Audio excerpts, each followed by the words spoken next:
The death of Pakistan's former dictator Pervez Musharraf has triggered a political storm here in India.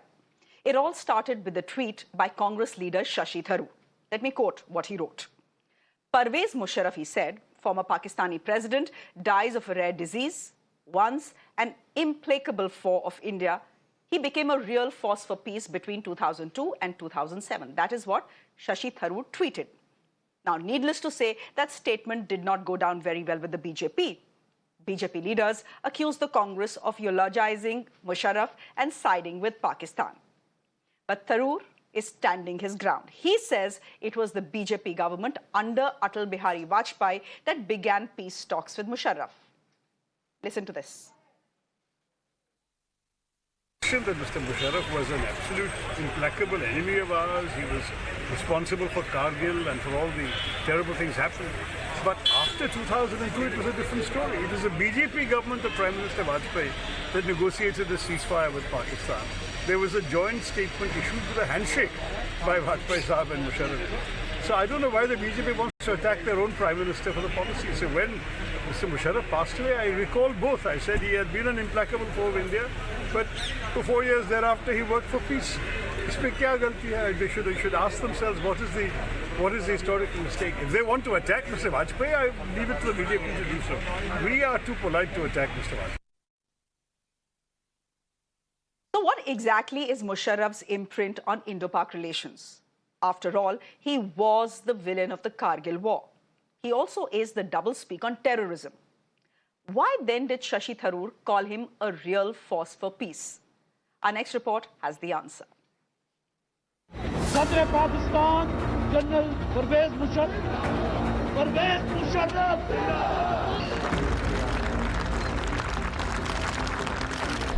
Pervez Musharraf has worn many hats in his career. General, dictator and traitor to the country. His stunning rise to power is only dwarfed by his rapid fall to ignominy. For many Indians, Musharraf was the dictator next door.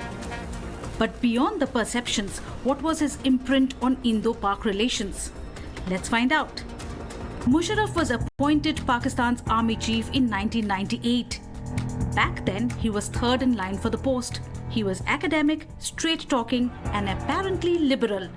All qualities that impressed then Prime Minister Nawaz Sharif. As time would prove, it was a fateful impression. Musharraf was the mastermind behind Pakistan's infiltrations in Kargil. The spectre of war between India and Pakistan loomed large in those 2 months. Eventually, India threw out the Pakistani soldiers disguised as Kashmiri militants. But within Pakistan, the Kargil war led to a breakdown in relations. Musharraf claimed the plan was blessed by Prime Minister Nawaz Sharif. But Sharif denied that claim. After Kargil, there were murmurs of a possible coup in Islamabad. They became louder and evident by October 1999. Musharraf deposed and exiled Nawaz Sharif. I only wish to assure you that the And situation thus in the began country 9 years is of perfectly military calm, rule in Pakistan. stable and under control. Let no outside forces think that they can take advantage of the prevailing situation.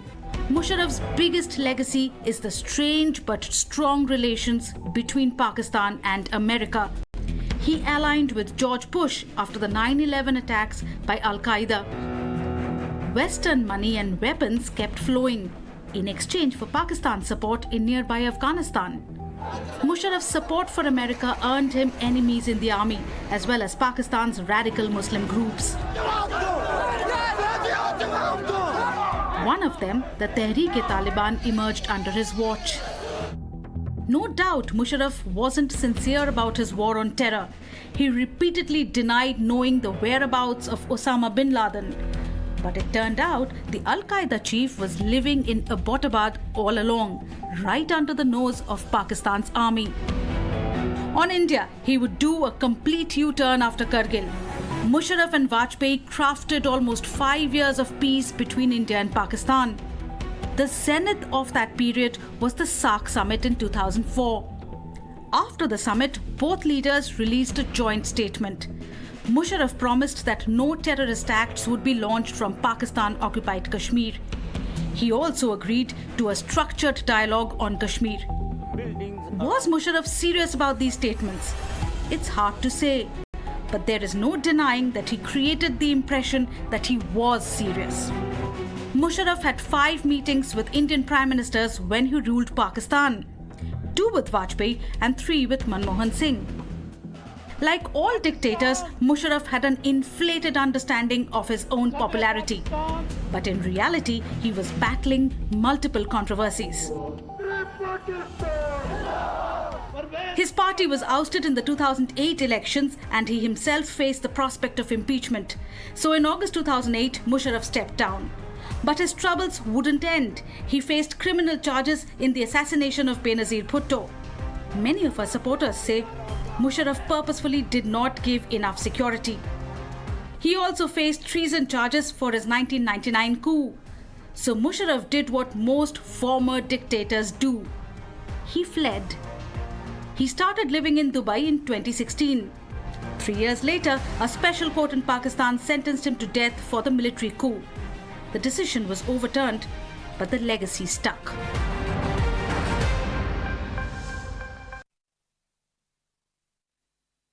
I'm being joined this evening by Sharat Sabharwal, who's a former India ambassador to Pakistan, someone who knows Pakistan well, more importantly, someone who knew Musharraf very well as well.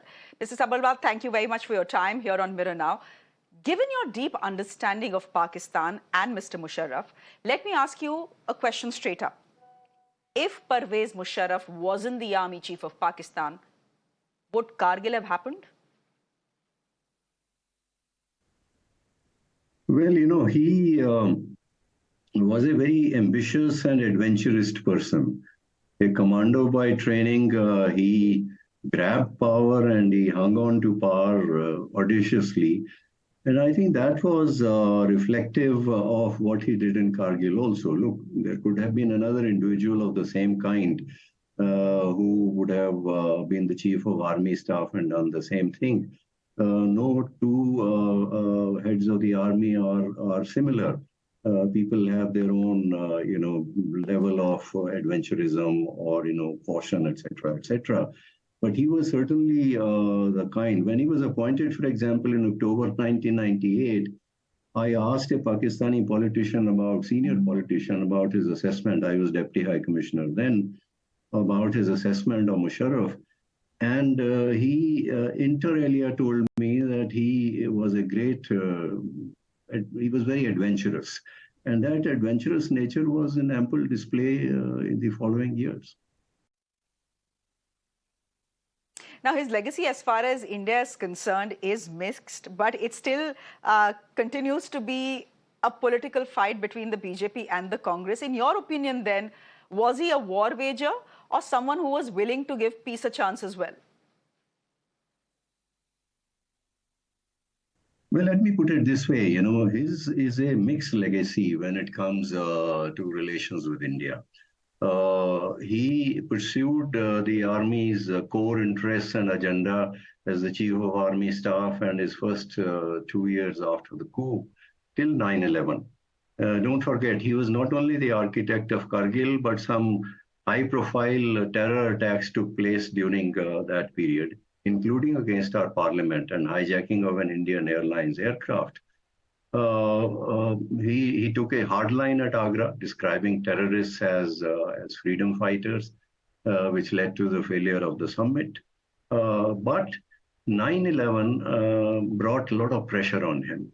And we know that an American interlocutor told him that unless he changed Pakistan's policies, especially in relation to Afghanistan, they would bomb Pakistan back to the Stone Age. This is what he himself has admitted in one of his writings. So that pressure came, and he also had the need for legitimacy in the eyes of the West because he wanted to prolong his tenure, moving from being a military dictator to some kind of legitimacy under the constitution and so on, which is what he did. Now, all that combined together for him not to make a half-hearted U-turn on the Afghan front. That was a half-hearted turn, because although he made Pakistan a frontline state in the American war on terror, But he also, Pakistan under him, received the Taliban who were fleeing Afghanistan, gave them sanctuary, gave them succor. Eventually, they regrouped, and we know what happened in Afghanistan. But vis-a-vis India, also, he revised his policy. Having done that, I must say that, he took some bold steps. Let me put it this way. First of all, the ceasefire came, November 2003 ceasefire. And I think that was after years that the levels of violence started going down. He did exercise a restraint on the terror groups operating from the Pakistani side. Didn't eliminate them or anything, but it was like a tap. You turn it off. At least he turned it off at a minimum. And violence levels went down sharply in Kashmir. Though I must say that terror attacks continued from Pakistan, inspired in Pakistan, from Pakistan, continue to take place elsewhere in India. We know the Mumbai train bombings by LET, and then, of course, Mumbai terror attacks, within 3 months of his demitting office. But he also, it was during his period, 2004 to 7, that back channel talks took place on Kashmir to arrive at some understandings on Kashmir. And I must tell you that those understandings were not in the nature of a settlement on Kashmir. There were some understandings, pragmatic and forward-looking, some steps which, if taken, would have eventually taken us towards a solution to the Kashmir issue, a non-territorial solution, which means along the realities as they existed then. But of course, he was unable to take them forward because he lost power in 2008. He couldn't take them to the logical conclusion. So I would, in summing up, say he changed the policy under tremendous pressure. But once he changed the policy, he did take some forward-looking steps, which, if they had gone to their logical conclusion, would have probably moved things in a better direction. Sharat Sabharwal, thank you very much for joining us here on Mirror Now and giving us your understanding of the man and his times. Thank you very much indeed.